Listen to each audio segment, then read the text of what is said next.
बोलिए श्री राधा वल्लभ सरकार की जय। सद्गुरुदेव भगवान की जय। ना गुरुरधिकं तत्त्वं ना गुरुरधिकं तपः ना गुरुरधिकं ज्ञानं तस्मै श्री गुरुवे नमः। प्यारे प्रभु प्रेमियों, नित्य प्रति भगवान के पावन सत्संग में आप सभी आजकल वेदांत उपनिषद की पावन चरित्र चर्चा श्रवण कर रहे हैं। प्यारे भक्तों, कल हमने ज्ञान की चर्चा आरंभ की और उसी में आगे शास्त्र में कहा गया है। कल छोटी छोटी बातों की हमने चर्चा इसलिए की क्योंकि जब हम छोटी छोटी बातों का ध्यान देते हैं तभी जा कर के आगे हमें सफलता मिलती है, क्योंकि छोटी छोटी बातों से ही व्यक्ति महान बनता है और ज्ञानी भी बनता है। प्यारे भक्तों, शास्त्र में लिखा है 4 वेद 6 शास्त्र में बात मिले है दोई, दुख दीने दुख होत है, सुख दीने सुख होए। प्यारे प्रभु प्रेमियों, कहने का तात्पर्य सिर्फ इतना है कि किसी भी जीव को हमारी तरफ से कष्ट नहीं पहुंचना चाहिए। कोई भी, चाहे वो व्यक्ति हो, मानव हो, पशु हो, जीव के लिए कहा गया है कोशिश करो कि किसी भी जीव को हमारी तरफ से कष्ट नहीं होना चाहिए।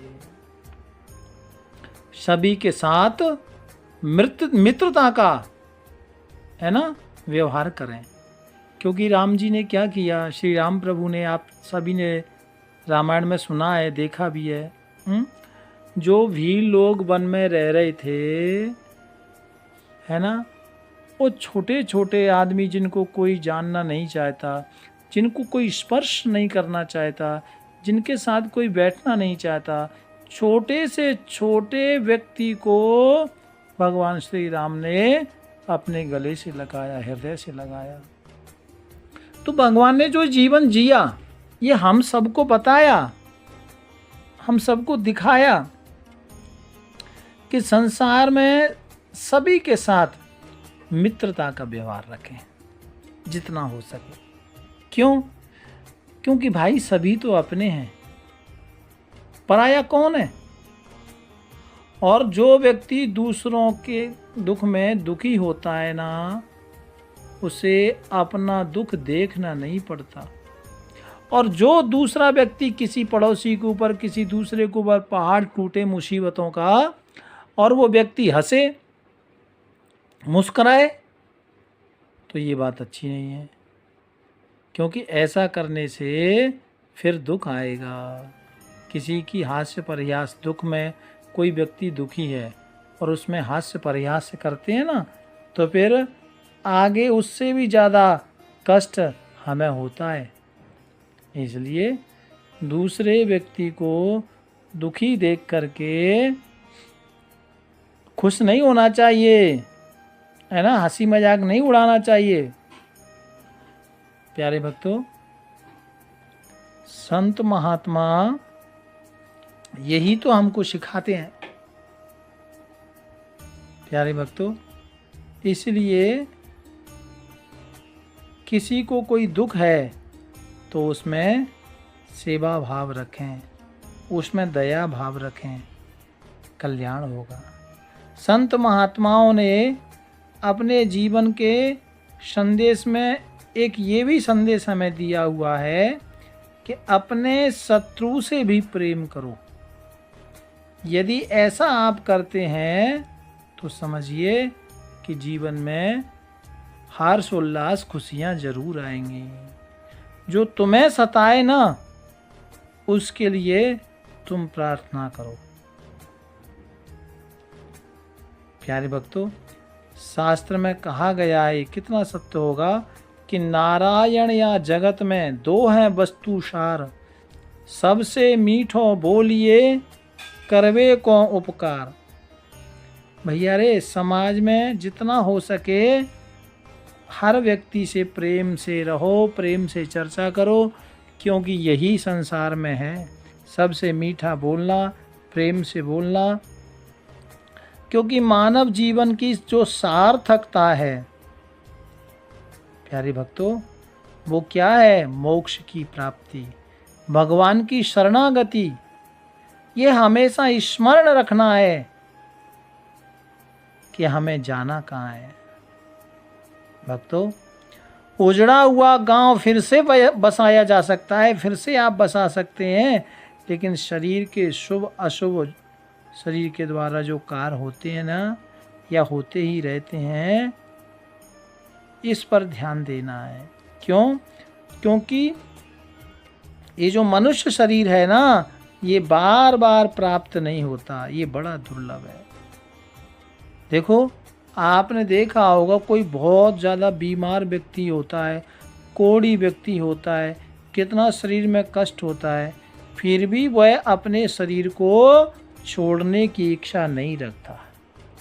आपने देखा होगा।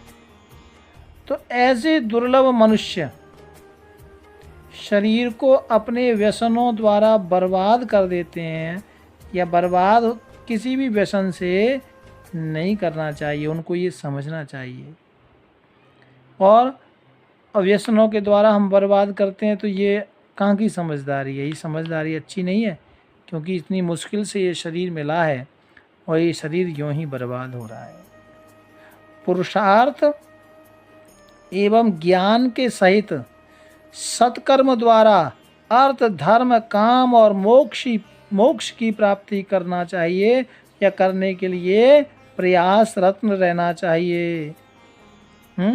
सार्थक, क्योंकि प्राप्ति करना, धर्म की प्राप्ति करना, भगवान की कृपा प्राप्त करना, इसी से हमारा जीवन सार्थक बनेगा, और यही हमारा मुख्य कर्तव्य है। प्यारे भक्तों, ज्ञान प्राप्ति, जब तक हमको ज्ञान नहीं होगा अच्छे या बुरे का, तब तक हम मोक्ष भी प्राप्त नहीं कर सकते, क्योंकि ज्ञान की प्राप्ति के बिना मोक्ष की प्राप्ति भी संभव, प्यारे भक्तों, बहुत संभव नहीं है। क्योंकि ऐसा मैंने भागवत में भी देखा है, गोपियों के पास भक्ति थी, ज्ञान नहीं था, तो उद्धव जी को भेजा। तो मुझे लगता है कि भक्ति है तो ज्ञान भी होना चाहिए, और ज्ञान है तो भक्ति भी। श्रुति के अनुसार, श्रुति कहती है ऋते ज्ञानान्य मुक्ति ही, अर्थात ज्ञान के बिना मोक्ष की प्राप्ति नहीं है। क्योंकि ज्ञान होगा तभी तो हम वो उतनी भक्ति कर पाएंगे सही तरीके से, है ना। इसलिए ज्ञान भी जरूरी है और भक्ति भी जरूरी है। वैसे मोक्ष के अनेक रास्ते हैं, लेकिन ज्ञान के साथ जब हम भक्ति करते हैं ना, तो फिर उसमें भक्ति आती है, पागलपन नहीं आता, है ना भैया। तो ये बात है। तो इसलिए, और भगवान ने गीता का संदेश अर्जुन को दिया। देखो 18 दिन महाभारत चला, 18 दिव्य स्वरूप के अंतर्गत भगवान ने दिखलाए 18 अध्याय, और ये संदेश अर्जुन को दिया भगवान ने। और देखो गीता एक ऐसा शास्त्र है भैया कि उसमें जीवन की हर समस्या का उत्तर है, हर प्रश्न का उत्तर है। इसलिए स्वयं भगवान ने अर्जुन को अपने मुख से गाकर बताया।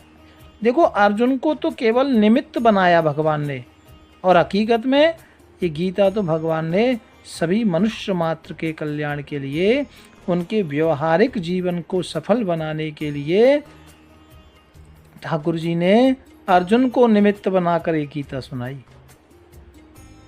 प्यारे भक्तों, जो मनुष्य महाभारत में मोहग्रस्त हो रहे थे, अर्जुन की भांति अपने कर्तव्य को समझ नहीं पा रहे थे या समझने में असमर्थ थे, और ये तो अर्जुन की बात है, लेकिन हम संसार में हैं और कोई बात समझ नहीं पा रहे हैं, तो भगवत गीता का अध्ययन जरूर करना चाहिए। क्योंकि भगवत गीता जो है ना, वो जीवन के लिए एक वरदान है।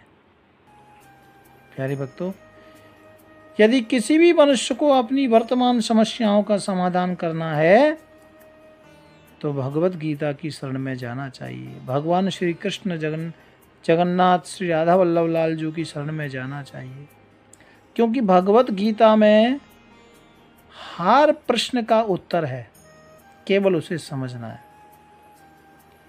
और यदि गीता के बताए हुए रास्ते पर हम चलते हैं तो मुझे लगता है ये बात पक्की है कि हमारा कल्याण निश्चित है, इसमें कोई संदेह नहीं है। क्योंकि भगवान ने छोटी छोटी हर एक जीवन में जो हमारी घटना है, उन जीवन का प्रश्न का उत्तर ठाकुर जी ने गीता में दिया है। इसलिए ये बात ज़रूर आप, ये संदेश ज़रूर आप रखें और भगवान की गीता का भी अध्ययन जरूर करें, उससे बहुत लाभ मिलेगा। भाव प्यार से राधे राधे राधे। राधा वल्लभ